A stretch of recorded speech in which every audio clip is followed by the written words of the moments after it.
had a fabulous time networking and playing the cutthroat game of trying to hire brand new or potentially brand new employees. Perhaps we can take our seats.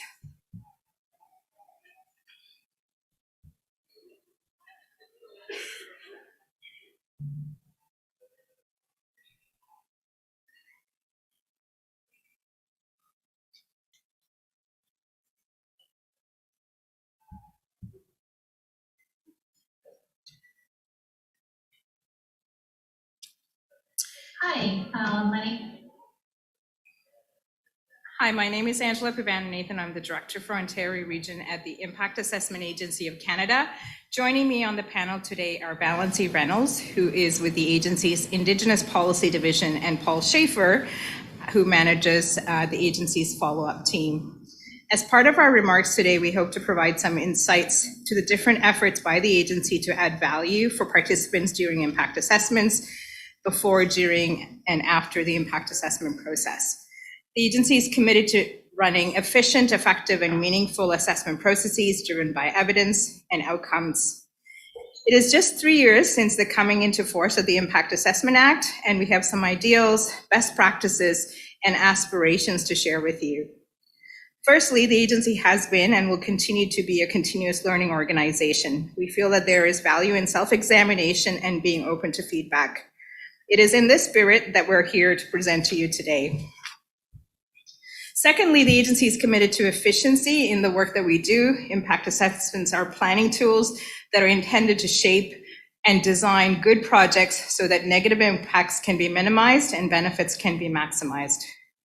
As we work in concert with other legislative frameworks, federal, provincial, and otherwise, success for us would be focusing assessments on the most important issues. Lastly, the agency is committed to participatory assessments. This means being open to different models of engagement and consultation. Valency, who's joining us today virtually from Ottawa, will be speaking about UNDRIP. We want to ask ourselves, how do we best implement UNDRIP while being efficient? Paul is going to present about the post-EA tools. We want to ensure that the outcomes of assessment processes are known. Without further ado, I'll turn over the presentation to Valency. She joins us virtually, and her presentation has been pre-recorded. Her presentation is entitled Impact Assessment Agency of Canada, Practices in Implementation of the UNDRIP. Hi, my name is Valency Reynolds. I'm honored to be here today with you as part of this session. I'd like to begin with a little introduction about myself, who I am, and where I'm coming from.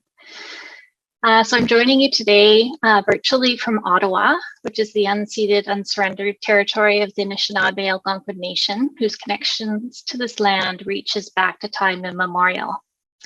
Myself, my ancestors are Scottish settlers and Ukrainian immigrants, and I was born and raised in Winnipeg, Manitoba, Treaty 1 territory and the homeland of the Métis Nation. But I have lived and worked and made my home here in Ottawa for about 3 decades now. I'm a senior policy analyst with the Impact Assessment Agency of Canada, where I've worked in the area of strategic policy with a focus on Indigenous peoples and intergovernmental affairs for the past 20 years. As I said, I'm really happy to be here today. I'm giving the first of 3 presentations in our series from the agency, and the focus of my presentation is going to be on the context of federal impact assessment or federal impact assessment in the context of the UN Declaration on the Rights of Indigenous Peoples. So if we can go to the next slide, please. So why UNDRIP and impact assessment? To begin, why are we even talking about the UN Declaration on the Rights of Indigenous Peoples and federal IA? At first blush, the connection between the two might not be so obvious, but the UN Declaration on the Rights of Indigenous Peoples and impact assessment under the Impact Assessment Act share many common elements and themes. Both are concerned with economic development and the appropriate use of lands and resources. The UN Declaration on the Rights of Indigenous Peoples recognizes that the rights of Indigenous peoples are fundamentally linked to their lands, territories, and resources, and that Indigenous peoples have a right to be involved in and benefit from the management and economic development of their traditional lands and resources. At the same time, the purpose of the Act, the Impact Assessment Act of Canada, is to ensure that projects foster sustainable economic development while preventing or minimizing adverse effects. Both the UN Declaration and IA also recognize and affirm the importance of Indigenous knowledge, including the right of Indigenous peoples to maintaining, developing, and protecting their knowledge systems, and to ensuring that decisions affecting Indigenous peoples are informed by their knowledge systems. Both the UN Declaration and the Impact Assessment Act include provisions concerning environmental, social, health, and economic considerations. Many of the articles of the UN Declaration speak to the importance of health, social, and economic and environmental conditions. Just one example is Article 21, which states that Indigenous peoples have the right without discrimination to the improvement of their economic and social conditions, including in the areas of education, employment, training, housing, sanitation, health, and social security. So that's just one example. And of course, under the Impact Assessment Act, a project's potential environmental, economic, social, and health impacts must all be assessed, and any Indigenous peoples who may be impacted do have the opportunity to be consulted and to participate in the assessment of how the project might change those conditions. Lastly, both the UN Declaration and the Impact Assessment Act concern the roles and responsibilities of the state, the government. In essence, both are really instruments meant to guide how the state governs and mediates between the diverse public and private interests in a manner that fosters inclusive and equitable well-being and the growth for all of society. This encompasses the government's responsibilities to Indigenous peoples, as well as the role of the government in protecting the rights of Indigenous peoples in relation to others. So all that to say, with all these commonalities, we have a tremendous opportunity and also responsibility to maximize the potential that federal IA process provides to serve as a mechanism for implementation of the UN Declaration and for advancing reconciliation at the same time.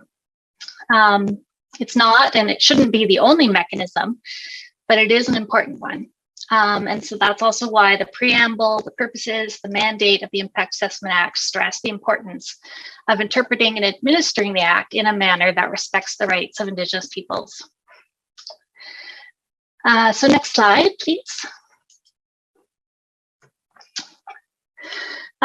So just sort of an overview here, the Impact Assessment Act came into force in 2019, and the development of the legislation was guided by the UN Declaration, even though notably the UN Declaration Act of Canada wasn't yet in force. So key themes of the IAA, the Impact Assessment Act, are respecting and protecting the rights of Indigenous peoples, as well as partnership and participation with Indigenous peoples. Because implementing the UN Declaration isn't as simple as writing it into a law as an obligation, we need to take sort of a holistic approach. To be meaningful and effective, the principles of the Declaration must be applied holistically, sort of in all the aspects of what we do. So in the context of impact assessment, that means following and applying the principles of the Declaration in the content and conduct of impact assessments. It's about what we do, as well as how we do it, and as well as the systems that we put in place around what we do that support, structure, and constrain our work. In a way, the systems and structures are kind of the where of the how for the what. So that's sort of how I want to approach it today. Because changes in all of these areas, the what, the how, and the where, are necessary to achieve this kind of systemic long-term transformation that is needed to realize the UN Declaration and advance reconciliation in Canada.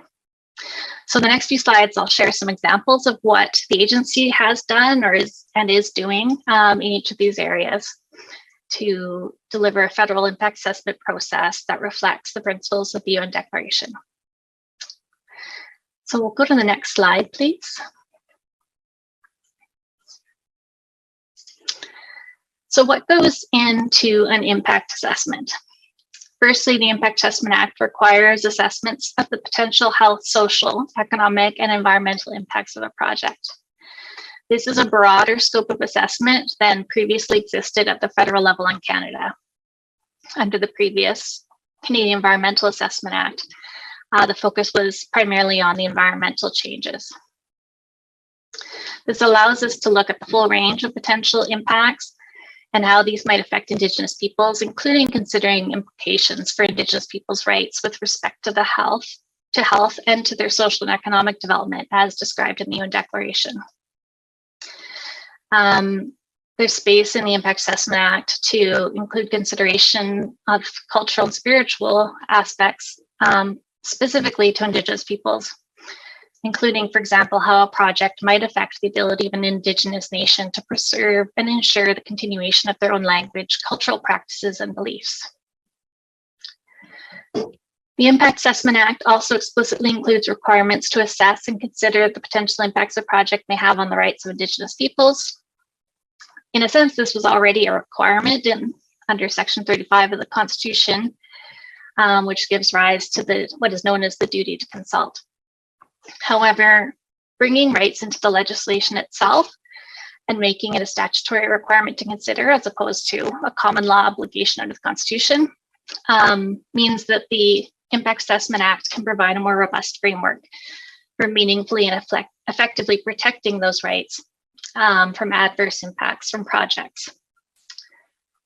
This is because the scope and tools of the IA allow for a more comprehensive evidence-based analysis to inform decision-making and to inform that analysis of what are the adverse impacts on the rights.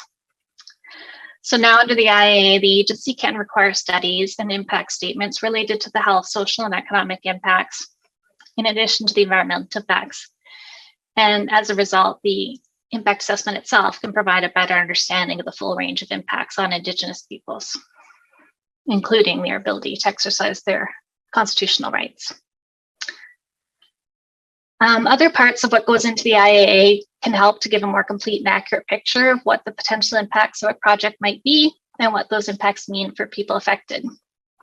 Gender-based analysis plus is an analytical framework for examining the intersectionality of gender, sex, and other identity-based factors with respect to how people are impacted, and it is required in all impact assessments under the IAA. It can help, in particular, with respect to Indigenous peoples and the UN Declaration, to understand how subpopulations within Indigenous people, such as Indigenous women, might be affected by a project. The IAA also requires that the impact assessment include analysis of the cumulative effects of a project, sustainability, and the purpose, needs, and alternatives of the project, all of which help to complement the principles of the UN Declaration. And as I also noted earlier, the IA specifies that Indigenous knowledge, if provided, needs to be considered as part of the assessment, as well as Indigenous plans or studies can be factored into the analysis if they're provided by an Indigenous community or government in relation to a project. So as sort of shown by this Venn diagram, all of these types of effects can overlap and interact, and understanding the complete picture is an important part of understanding what are the impacts of this project going to be for the people who are living in that area.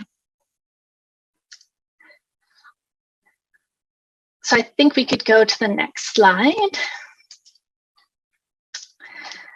So we looked at, on the previous slide, the what of what is required under the impact assessment under the Impact Assessment Act.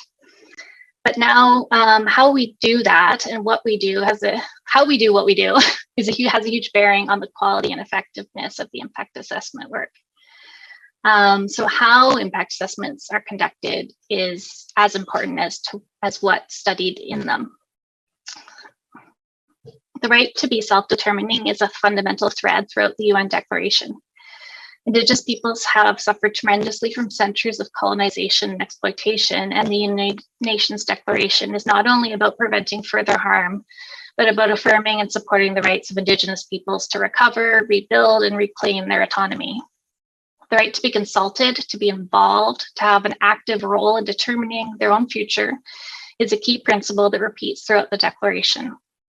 It is also a key principle that the Government of Canada has recognized and affirmed with respect to Canada's relationship with Indigenous peoples. In keeping with this principle, the Impact Assessment Act was developed with the goal of promoting opportunities for cooperation and participation throughout the process. This includes the goal of an IA process that fosters reaching a point of free, prior, and informed consent before the decision is made. We often sort of zero in on the consent part, but it's important to remember the whole phrase, and free, prior, and informed is essential and quite a natural fit for the impact assessment process, as it's about engagement, consultation, and participation throughout the assessment process as a means to informing the decision making.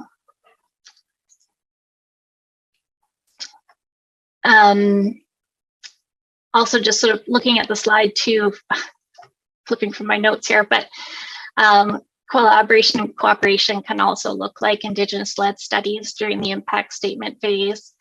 It can look like co-writing assessment documents, coordinating with Indigenous-led assessments if there are assessments being done by an Indigenous government of the same project, coordinating those. It can also look like co-developing mitigation and accommodation measures. The Impact Assessment Act has new provisions to formalize cooperation with Indigenous governing bodies, and those agreements, which are enabled under Section 114 of the Act, require regulations to be in place, and that is also something that the agency is currently working to co-develop with Indigenous groups.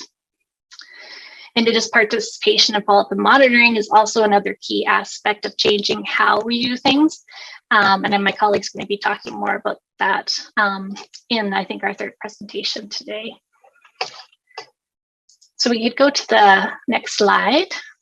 So the next slide talks about systems and supports, and this is essentially the where. Systems and supports are essentially the constructs that shape and provide the structure for the environment in which we work, and it shapes what happens and how it happens. So it's important to think about what systems and supports are in place, whether these are contributing to systemic discrimination and repeating past colonial practices, or whether they need to be transformed, and also looking at opportunities to create new systems and supports to advance reconciliation. So for example, participant funding, which is not a new program, of course, but it's a good example of where a supporting program is important to enable meaningful participation in the IA process, recognizing that the process is not necessarily accessible to all people who may not have the resources necessary to participate. So for the past 15 years or so, the agency's participant funding program has had two funding envelopes, one for the general public and one specifically to support Indigenous participation. And the agency's funding team works hard to try to make the program continuously improve our program, basically responding to feedback about its accessibility and making it easier to use.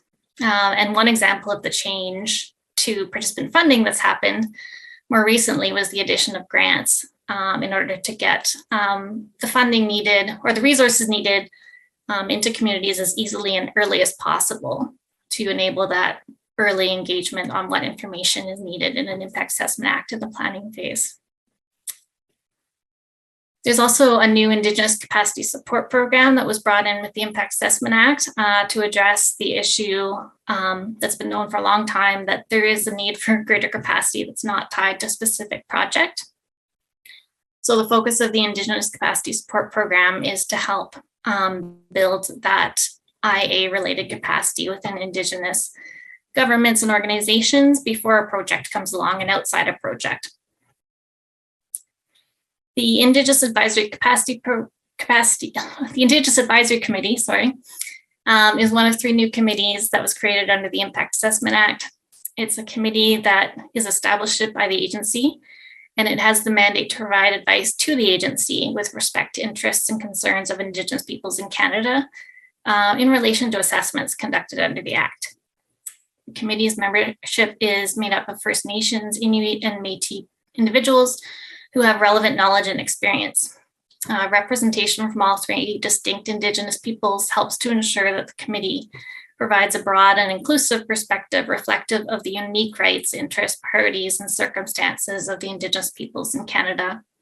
And the membership to the committee changes on a rotating basis. I think it's about a 3-year term.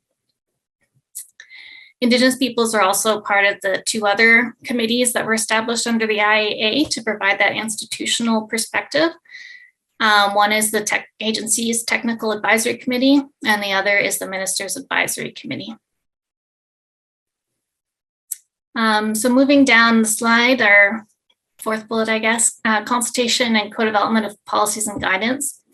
This is another important way in which the agency is working to ensure that systems and supports for impact assessment are aligned with the UN Declaration. You know, I mentioned I've been at the agency for a long time, and this is an area where there's been a lot of change in terms of there's now way more consultation and engagement with Indigenous peoples on policy issues and on guidance related to the Act at earlier stages. And this helps to ensure that our policies and guidance are helping to advance that goal of conducting impact assessments in a manner that respects the rights of Indigenous peoples and advances reconciliation. It applies to all policies and guidance, not only issues specific to Indigenous peoples, but you know, the type and form of consultation will vary depending on what the issue is and the product being developed. So one great example of this is the recently published Indigenous Knowledge Policy Framework for Project Reviews and Regulatory Decisions.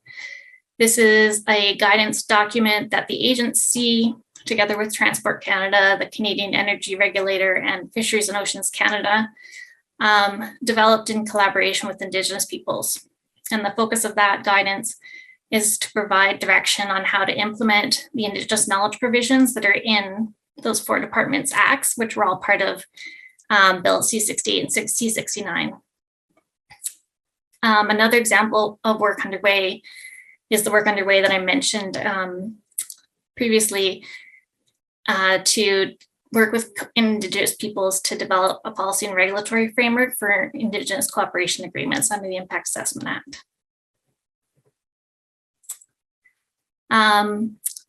Also, there's training, which is an important part of sort of helping to transform staff, well, not transform staff, but to help transform how we do our work by making sure staff have the tools and understanding they need to implement the Impact Assessment Act. So mandatory training for all agency employees includes required training in each of 4 priority areas, at least, you know, for the past few years. These have been gender-based analysis plus, Indigenous matters, mental health, and diversity inclusion with an unconscious bias focus. So that's something that the agency's done at a corporate level to try to systematize the change that we want to see in the public service within the agency. There's also, of course, training that's offered and underway at different times throughout the year, either through the agency or through others, to help build awareness and understanding of Indigenous peoples, the UN Declaration, and reconciliation that's either offered by the agency or other departments. And lastly, plans and priorities is, of course, one of the sort of standard tools that federal government uses to provide accountability and reinforce objectives. So through the departmental plans and reports, the agency reports annually to Parliament and Canadians on its expected performance and its progress in delivering priorities. And by building in our expectations, our priorities and goals specific to the UN Declaration and to Indigenous peoples in these documents is another way in which we can ensure that we are achieving the change and changing the system in which we work. So those are some examples. You know, there's other things that I could have gone on about, about Indigenous staffing and recruitment, Indigenous employee circle that we have at the agency, and lots of different ways in which we're changing our business practices to try and change the culture in which we're working. But we'll go to the next slide. So this slide actually is just kind of more in, but trying to sort of sum all of this together again. It's a quote from the preamble of the UN Declaration. I've included it here because I think it summarizes quite well the essence of why impact assessment is so important as a mechanism for governance in line with the principles of UNDRIP. IA is a planning tool that's intended to enable informed decision-making by governments about how lands and resources are used within society. And we see here, and impact assessments also, and based on the belief that people have a right to have some control and influence over the developments affecting them and their environment, and recognition that land and resource development is integral to the economic and social development of societies. So the preamble states, convinced that control by Indigenous peoples over developments affecting them and their lands, territories, and resources will enable them to maintain and strengthen their institutions, cultures, and traditions, and to promote their development in accordance with their aspirations and needs. So I just wanted to highlight that because I think it echoes the fundamental aspect of reconciliation and the work of decolonization, which is about shifting ourselves, particularly the federal government, away from a model of power over to power with. So we have a responsibility to find new ways of working together with Indigenous peoples within the framework we have of the federal impact assessment process to advance this transformation. And lastly, I think the last slide is just a bit of a sum up vote. So, okay, so what does all this mean in practice? It's not a simple answer. It can mean many things in different contexts, and it needs to mean a lot of things working together is, I think, part of my point today. But some key things to reiterate before closing my part of the presentation is that the Impact Assessment Act creates space and it provides direction. The legislation can make that space and hold it open, but the space needs to be filled with action. Aiming to achieve free, prior, and informed consent. How we do that's not spelled out in the Act, but it's at the heart of what we do. And it's important for us to figure out ways to really connect early on in the process. As I said earlier, consent isn't just about the end of the process of the decision, it's about how you do everything leading up to that decision so that the consent is freely given, it is prior, and it is informed. So that is why it's also, I think, important to not just focus on that decision point, but to remember how that planning phase is really important. And so that's why the formal planning phase was introduced in the Impact Assessment Act to help enable that public and Indigenous participation to be able to input into what will be assessed in the impact assessment to ensure that the informed part of FPIC is based on the right information so that it's actually meaningful. Ideally, this shouldn't necessarily start with, it shouldn't start with the federal IA process starting either. Ideally, early engagement between proponents, communities starts long before that. Doing so as well helps to build the relationships that are necessary to build the trust and that working arrangement that'll help make the process more collaborative.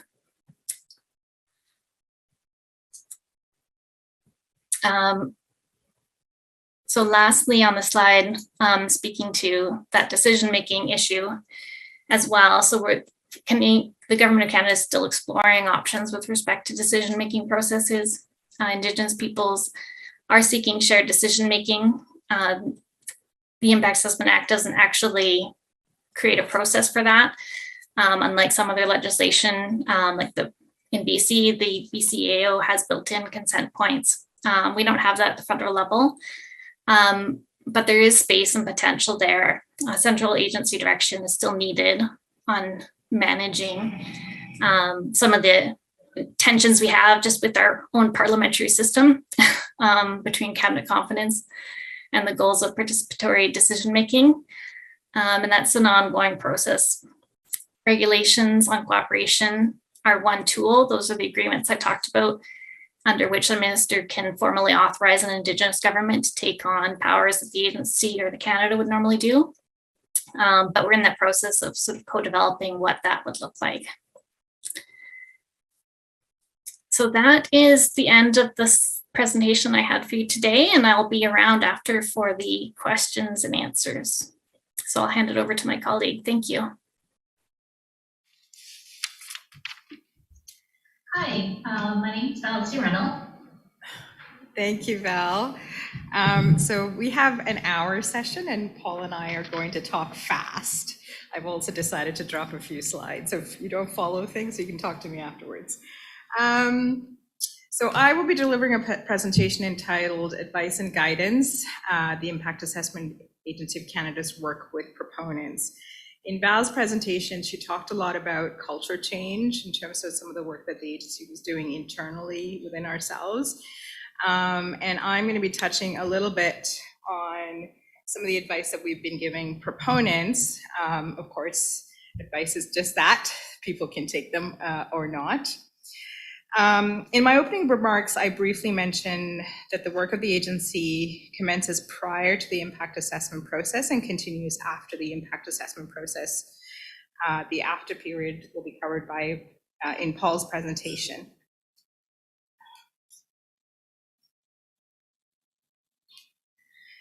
To set the context, the Impact Assessment Act applies to designated projects that are described in the Physical Activities Regulations, or the project list. The project list covers projects of a particular threshold in various sectors, and those are noted on the slide. The purpose of this presentation is to provide an outline of advice that the agency provides to proponents in the pre-planning, planning, and impact statement phases. To set the context a bit, for those of you who are not familiar with the process, the pre-planning phase is not part of the legislation. It's generally speaking the period from when we hear about a project from a proponent to the point at which they submit the initial project description. During this time, we're starting to kind of have early conversations with proponents to guide them in terms of the work that they need to do. And we also do some pre-engagement with Indigenous communities. The planning phase is 180 days, and it's intended to determine A, whether an impact assessment is required, and B, if one is required, what it should focus on. The impact statement phase is the period where the proponent completes the studies as determined during the planning phase. And this phase, which has a time limit of 3 years with the provision for the proponent to request an extension, concludes when the agency determines that it's received all the information and studies outlined as required in the tailored impact statement guidelines. So I hope that short overview was helpful, because I'm going to be talking about the phases as we continue. The agency recognizes that each proponent, for strategic, financial, and operational reasons, paces its work differently. Some proponents choose to complete certain non-intrusive studies in advance to help with tailoring and focusing the assessments, and others choose not to do so. The agency thus recognizes that its advice is just that, and the advice and the proponents may not always choose to follow it. What I hope to convey today are some lessons learned through case studies, and it's up to proponents and their consultants to decide how they wish to implement the advice based on their context. The pre-planning phase is not legislated, as I mentioned, in the Act. However, very quickly after coming into force, the agency determined that for the planning phase to be optimal and to achieve all of its objectives, successful proponents were actually making considerable efforts in the pre-planning phase. To encourage and support these efforts, the agency urges proponents to focus some of its advice to follow some of its advice. The agency has provided advice on the development of the initial project description. Specifically, the agency has encouraged proponents not to just meet the requirements set out in the information and time limits management regulations, but also to consider the experience of participants in the planning phase and provide additional context or information that may help participants better understand the proposed project. Proponents are encouraged to anticipate the questions that participants may pose and prepare the IPD in a manner that helps participants understand the project, understand the potential effects, and understand the potential management approaches that might be undertaken by proponents. The agency's advice is also intended to help the proponent close off simple issues in the IPD so that they don't become issues in the summary of issues. During the pre-planning phase, the agency guides proponents by providing advice on Indigenous groups that might need to be engaged, and encourages proponents to build relationships before coming into the impact assessment process. It is the agency's view that proponents should build trusted relationships with Indigenous communities for overall project success and as a means to make strides towards reconciliation. So let's examine how the agency's advice has worked. To be clear, I will not be mentioning specific project names. I'll be discussing projects in general. Case study 1 is an aerodrome proposed by a public sector proponent in Southern Ontario. The proponent, as part of its own due diligence, had undertaken various studies when the IAA and the project list came into force, forcing the proponent to pivot into the IAA process. The proponent in the planning phase was very clear about the body of work completed. The proponent indicated that work had been done on engagement with public groups and Indigenous groups. The proponent wanted the most efficient assessment process possible, and the agency offered to participate in some consultation steps with the proponent during the pre-planning phase. The proponent set up the meetings and the agency attended. The agency also, following these meetings, provided advice to the proponent on key issues that needed to be addressed. The proponent provided a draft IPD, which was well developed, given that they had already been working on studies. So as part of the review, the agency sought input from expert federal departments to ensure that the advice was fulsome. The agency only seeks advice from experts in the pre-planning phase if the work of the proponent is sufficiently complete so as not to waste the time of experts. The proponent took time to address the comments provided by the agency, public groups, Indigenous groups, and the experts prior to submitting the final IPD. This overall process took several months, and I'll touch on this case study again a little bit later.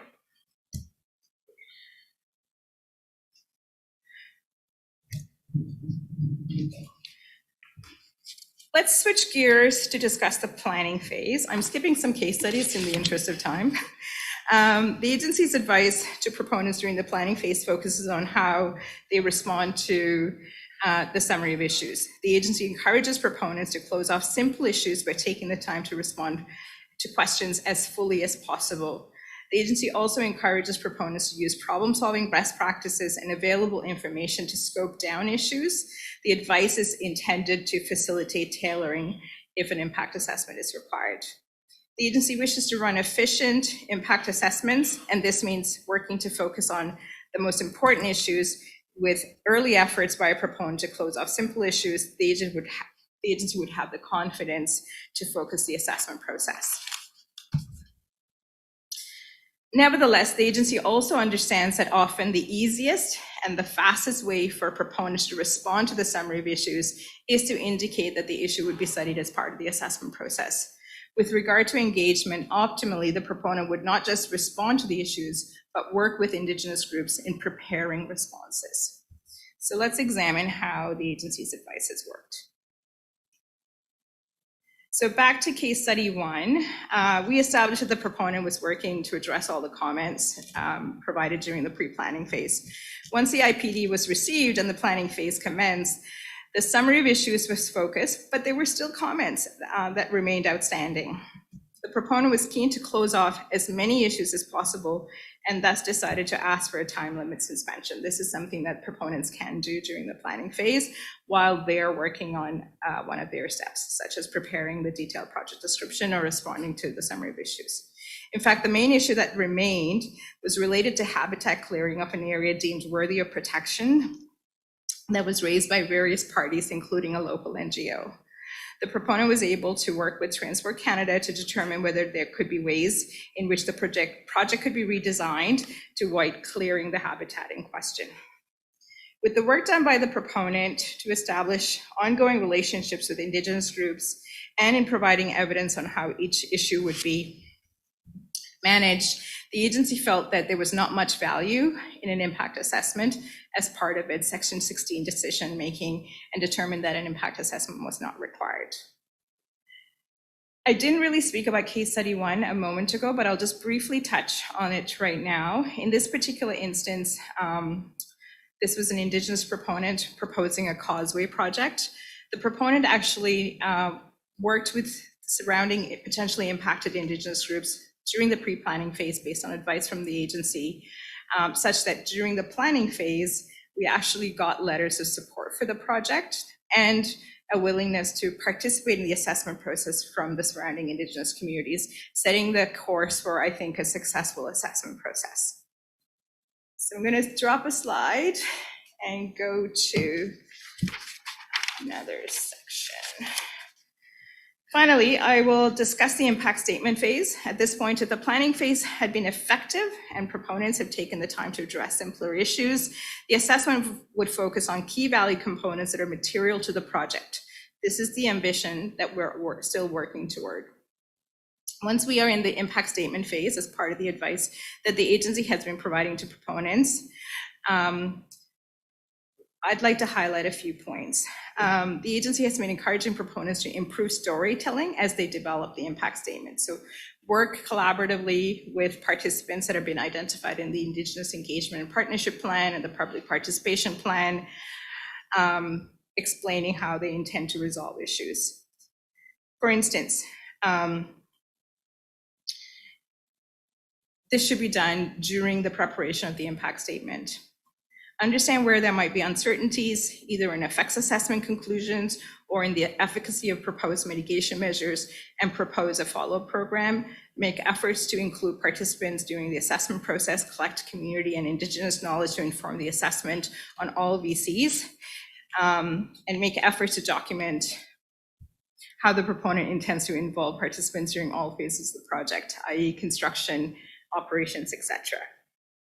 And most importantly, manage the time limits to get things done, because 3 years moves really fast. So let's see if I can do one quick case study. So I'm going to just introduce one case study. We haven't talked about it before. This is a private sector proponent, a mine project. In this case study, the proponent is contemplating providing a draft impact statement for review by various participants included in the IEPP and the PPP. And generally speaking, we think it's a good idea if the proponent's able to manage their 3-year timelines properly, because it's an opportunity for Indigenous communities and others to see the full story of the assessment process before it's officially submitted to the agency. We know that the proponent is actively engaging as it's doing its work, working to sort of think about community benefits and so forth, and also working with federal experts on some of the regulatory aspects of the project. Overall, you can see that each proponent takes a different approach, and the outcomes, depending on the effort of the proponent, differs. The agency also acknowledges that there are strategic, financial, and operational reasons why different proponents take different approaches. The agency is always available to provide guidance and to support each proponent based on the manner they wish to move forward. The important thing is that the issues identified must be addressed so that the agency can conclude that all the information required in the TISG are in the impact statement prior to concluding the impact statement phase. So some final observations. With respect to challenges, we still continue to see proponents generally tend to choose to postpone resolving issues, simple issues that really should be closed off early so that we can focus assessments and tailor assessments. And we also noticed that proponents tend to come into the impact statement phase before some basic relationship building has been done, which can make assessments more complicated than they need to be. With respect to opportunities, I think there is space for assessments to be more efficient. There's space to involve Indigenous groups in assessment processes in new and creative ways, even without the Indigenous Cooperation Agreement regulations in place. And there's space to resolve well-understood technical issues early in the assessment process. So that concludes my presentation. I am going to turn it over to Paul Schaefer without further ado, and he's going to talk about stuff. Thanks, Angela. So I'm going to talk about something a bit different. I think the majority of the presentations have been talking about, environmental assessment processes, impact assessment processes. I'm going to talk about what happens after the process is finished, a decision's been taken. So the focus of my presentation is on follow-up and monitoring. under the federal EA legislation. So the definition of follow-up is a program for verifying the accuracy of the impact assessment predictions and the determination of whether or not mitigation measures are effective. One thing I want to point out is a nuance that, we have government terminology and some people associate certain terms with different meanings. So follow-up in the context of the Impact Assessment Act is different from compliance and enforcement. So compliance and enforcement relates to complying with the conditions in a certificate of approval or a decision statement, to use government speak under IAA, whereas follow-up is, okay, you undertook the project, you complied with the conditions, did we get it right? Did the impacts that we thought were going to happen?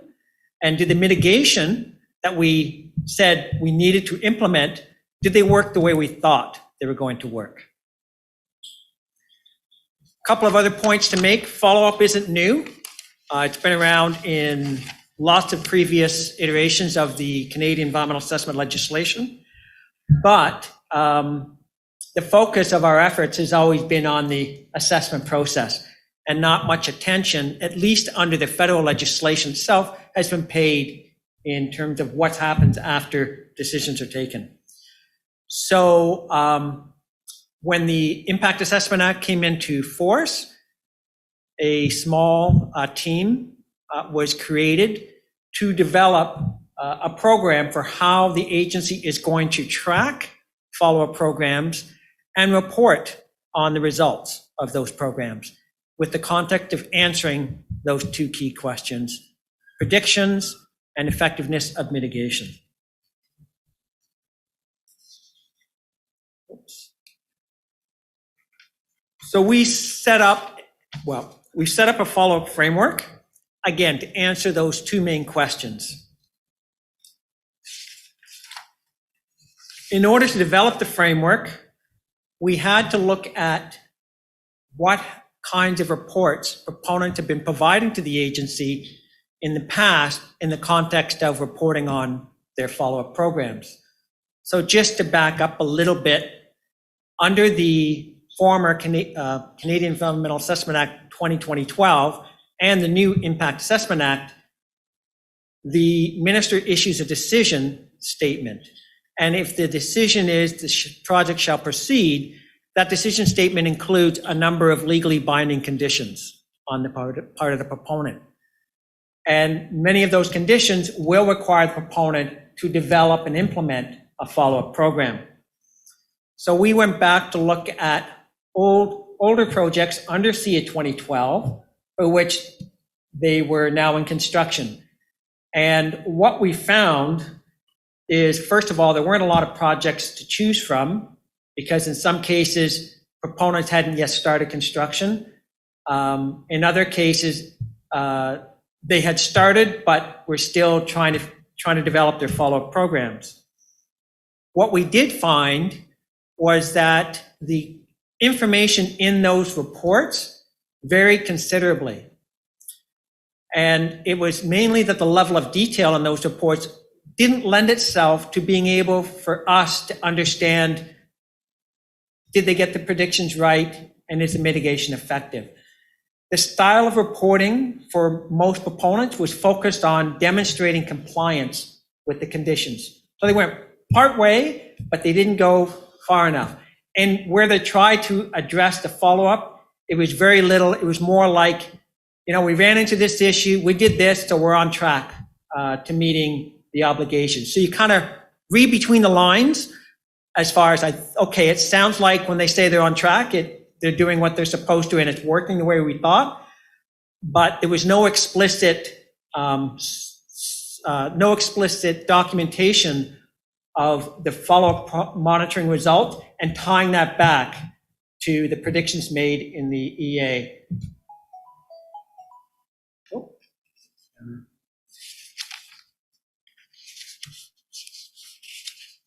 Now, I apologize for the visual. I'm looking up here and I can't really read all the details, so my apologies. But this is a a visual showing how we how the framework will work in the context of the entire IA process. The current process is essentially in the tailored impact statement guidelines. Proponents are required to think about which value components may warrant a follow-up program. They'll provide a bit of high-level information on the kinds of information they'll need to collect, the data, the methodologies, etc. And then that gets worked its way through the process such that in the condition writing stage, which is the decision-making phase, the decision statement team just takes the value components that are required for a follow program and says the proponent shall develop and implement a follow program for X, Y, Z. In some cases, that condition might include specific thresholds that the follow program needs to adhere to, but in most cases, it's fairly high level. And so what ends up happening is that the proponent then goes away and develops the follow program. The conditions do require that the proponent engage with Indigenous groups and relevant authorities, but it's left up to them as far as how they do that. So there's a bit of a challenge on the part of the agency in understanding when we're getting these follow program reports to the extent to which that they were able to engage with Indigenous communities, regulatory authorities, and develop robust follow programs. So we thought that maybe what we try to do is to sort of advance the thinking on follow-up earlier in the assessment process. Now, I'll preface that by saying we recognize that if you're starting in the planning phase, you may not have a lot of information about, the details on how you want to undertake the follow program, but at the very least, you should be able to start thinking about preliminary follow-up programs. So in the planning phase, the guidelines would have a little bit more information requirements in relation to not only just the value components, but what would be the monitoring requirements? What's the data to be collected? What are your expected outcomes for your follow-up? What are your indicators that you need to show what you're doing? And what targets do you need to set up to hopefully reach those outcomes? So this would be the information requirements as provided to the proponent. And then when the proponent develops its impact statement, it will have all that information, essentially a preliminary follow-up program. And the benefit of this is because the impact statement goes through a consultation process, we'll be able to ensure that the relevant Indigenous communities, the stakeholders, the regulatory authorities have a chance to weigh in on that, and that all of the review and comments are put on the public register or public record. So everybody knows what's being said and how the proponent is incorporating the feedback that they receive. Then in the impact assessment phase, the agency would write its report, forwarding all of the information in relation to preliminary follow programs in that report, which is important because that gets transformed into conditions that go to the minister for decision. So instead of the conditions saying, just develop a follow program, the conditions will actually lay out, at least at a preliminary level, what the follow program should entail. It'll always be subject to refinements based on what you find in the field, which is fine. So coming to the end of that part is in the post-decision phase, what will happen is as follow-up programs are developed and start implemented, proponents are going to be required to report back to the agency on the results of their follow-up program on a yearly basis. And so when we receive these reports, hopefully we'll have the information that we need in which to evaluate. We intend to engage with Indigenous communities, public, regulatory authorities to get a sense of, are these on track based on what your understanding of what should be happening? We will conduct our own report on what we've learned. Are there recommendations for improvement that need to be made based on the monitoring results that are shown? And then that report will be made public and posted on our registry.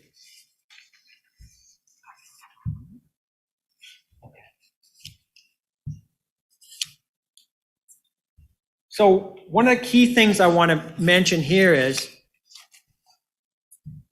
we are proposing that we implement a bit of a different approach for developing follow-up programs. And we were looking at different jurisdictions and how they do it. We also talked to the BCEA office. And what they were proposing is something that caught our eye, which is program evaluation. Now, program evaluation, I'm sure many of you know what that is. And it's essentially the collection and neutral evaluation of the performance of a given program. And what we thought would be appropriate would be to try and apply this approach in the context of follow-up. So what it basically involves is having proponents, when they're thinking about their follow-up program, to work from the endpoint, which is, what are the expected outcomes of my follow-up program? What is it that I want to achieve? And so the way you can think about it is like a bit of a roadmap. So we'd ask proponents, what is it that you want to achieve? Okay, so that's your expected outcome. Then you got to figure out, well, what are the targets that I need to develop that if I hit them, I know I'm on the right track to hit that expected outcome. And then if I have those targets, well, I need indicators to determine whether or not, to help me determine if I'm going to hit those targets. And then from the indicators, you need to develop the data points for collecting data in order to determine whether you hit those. So that's the kind of approach that we're looking at. And what we're hoping is that it will give us a better understanding as to why or why not the results of the follow-up program are being achieved. So I'll quickly go over the next two slides so we can wrap up. Engagement. So this is key. What we've been hearing is that there's an awful lot of work in consultation engagement during IA and EA processes. But just because we reach the end point and a decision is made doesn't mean that that interest fades. From a government perspective, it's not surprising that we've got many projects on the books and now we're ready to go on to the next one.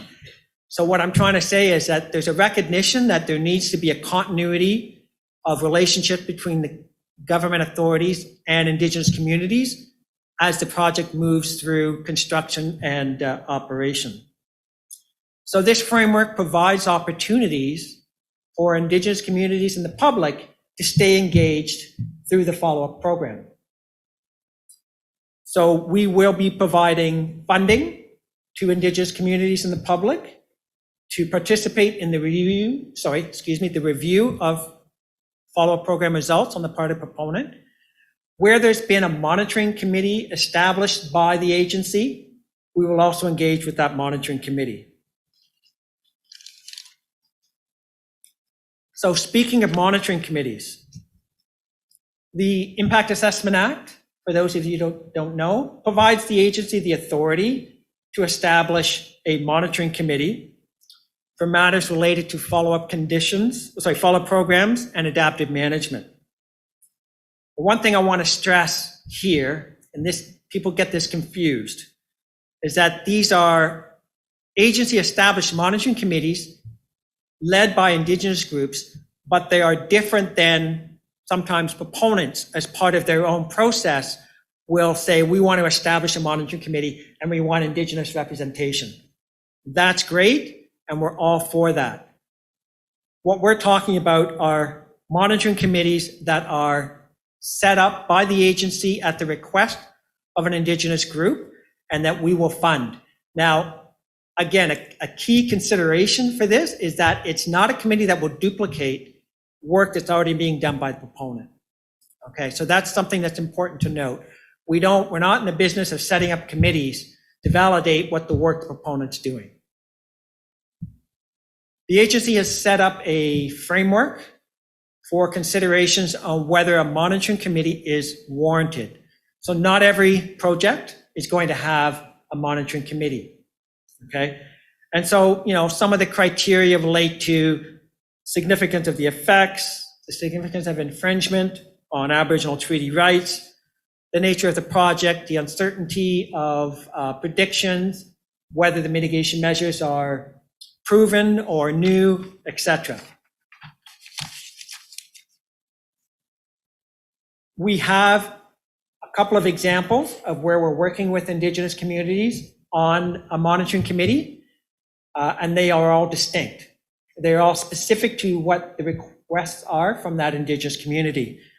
But in general, monitoring committee can create a forum for communities and the federal government departments to discuss the performance of the project, the mitigation measures put in place, and the follow-up program results.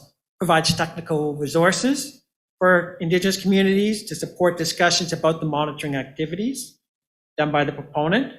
It can provide additional opportunity for capacity building for all participating members related to technical expertise, knowledge sharing, relationship building. And finally, it hopes to increase transparency in relation to the project and the project performance to community members, stakeholders, and government regulatory authorities. And finally, as I mentioned, the agency in its framework, as I said, will be reviewing all of the follow-up program results of the projects. We will engage and we will produce an annual report that summarizes the activities that we've undertaken and the key findings and recommendations for improvement that are necessary as a result of the follow-up programs. And that concludes my presentation. I think we're over time.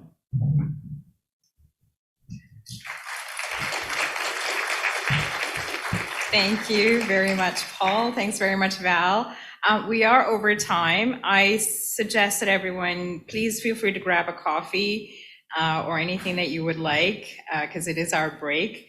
But Paul and I will stay here, and if there are questions, we're happy to take them as well. But I don't want to keep you from your break. In case you're, desperate to get a break, please do so.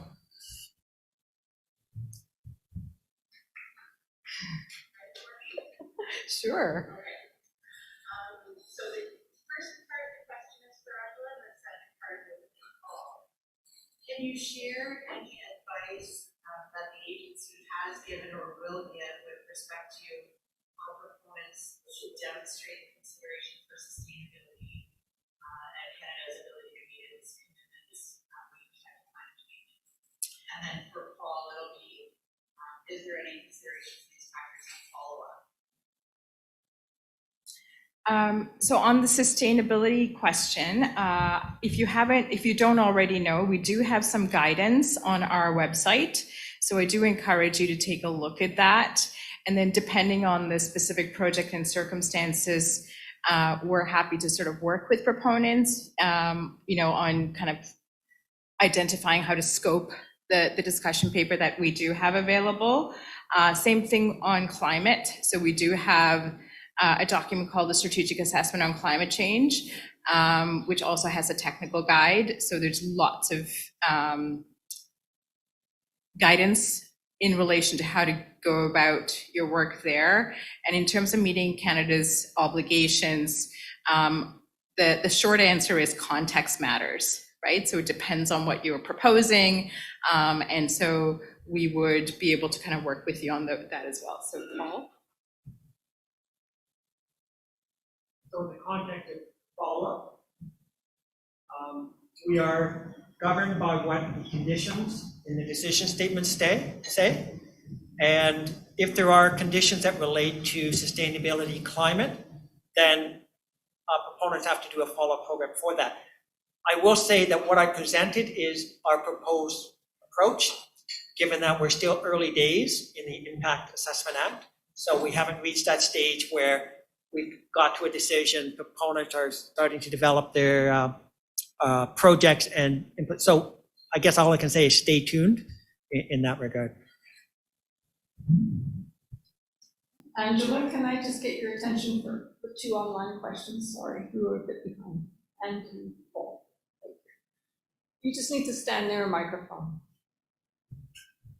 All right. So one of our online questions is, if IAC's goal is to give control to Indigenous peoples over developments, then why are they excluded from the decision-making phase? And the second part is, how can Indigenous people get agency to make decisions for themselves, not just be a part of government's decision-making process? Is Valency still on the line? This seems like a question for her. Can you bring up Valency if she's still joining us remotely? She's gone? Oh, she's gone. Okay. I'm so sorry. No, that's okay. So I think I'm not as sophisticated in putting my words together on this question as Val would be, but I think the intent is to make sure that decision-making is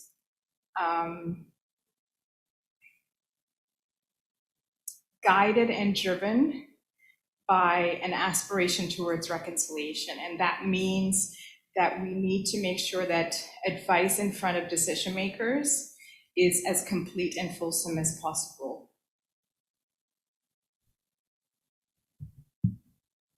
Thank you. And the second question is from Faiza. What are some of the things the agency does to work with proponents to ensure that Indigenous peoples are meaningfully engaged and collaborated with during IA projects? And that might be for those of you who.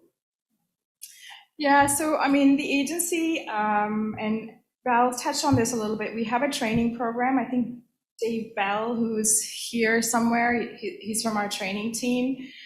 So that helps us with respect to making sure that proponents and Indigenous communities and other participants are kind of trained on the business of impact assessment and the work that the agency is doing. But also project teams, the staff that work in my office, are constantly working with proponents to guide them and coach them, as my presentation sort of alluded to, in terms of best practices with respect to what's appropriate and should be done at each stage, in terms of, reinforcing comments that have been brought forward by Indigenous communities, encouraging proponents to sit down in in-person settings and in meaningful ways. And we ourselves are also working with communities, trying to be as creative as we can be to, plain language assessment processes, and actually, quite frankly, not talk about the process, but rather talk about the issues at hand, so that assessments are informed by the concerns and interests of communities, so that the conclusions are informed by solutions that address those interests and concerns.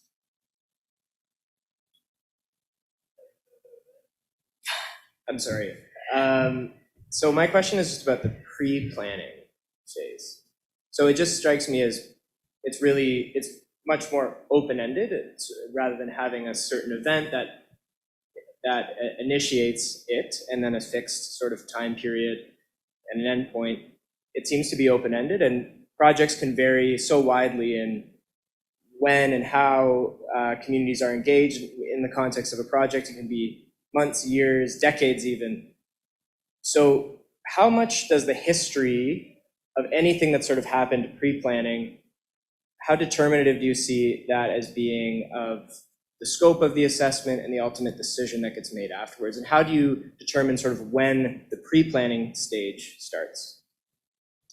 So impact assessment is very much driven by proponents. And I think in my presentation, I talked about the fact that the agency provides advice to proponents, and they can, choose to take as much or as little of it on. So in the pre-planning phase, the work that we're doing is in terms of trying to get proponents to explain their project as well as they can, so that the key issues that are relevant to the assessment come forward early in the process during the planning phase.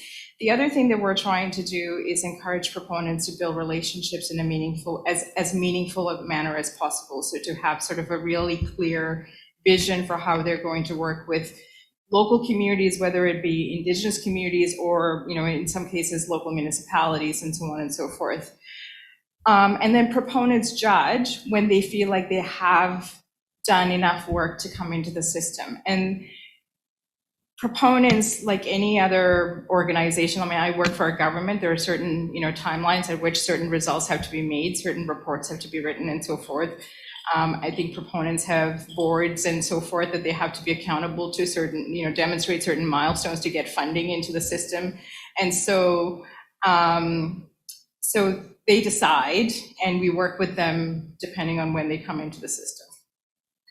Right, and I hear like the word sort of a lot of like voluntary language, like the proponents taking advice and whether they choose to follow that advice or not. Is there any sort of way where the agency can say at the start of the planning phase, for instance, that's not enough pre-planning? Or is pre-planning just a completely sort of optional variable process? I think the tool that we have is, we have an actual decision on whether or not we want to accept the initial project description. So there's a regulation that prescribes what should be in it. And so we try, without kind of putting ourselves in jeopardy, to make sure that the proponent has as fulsome an initial project description as possible. So we have had proponents submit quote unquote final initial project descriptions through our portal. This is our official submission, and we've sort of said, you know what, you need to still clean up this and that. So there is that, but it is a collaborative enterprise in the sense that we're listening to many, many voices during an assessment process. You can turn around and speak to a proponent in the room and they'll sort of say, they don't actually like it when we push too hard, right? So it's a balance. Gotcha. Okay, thank you, that's all. Thanks.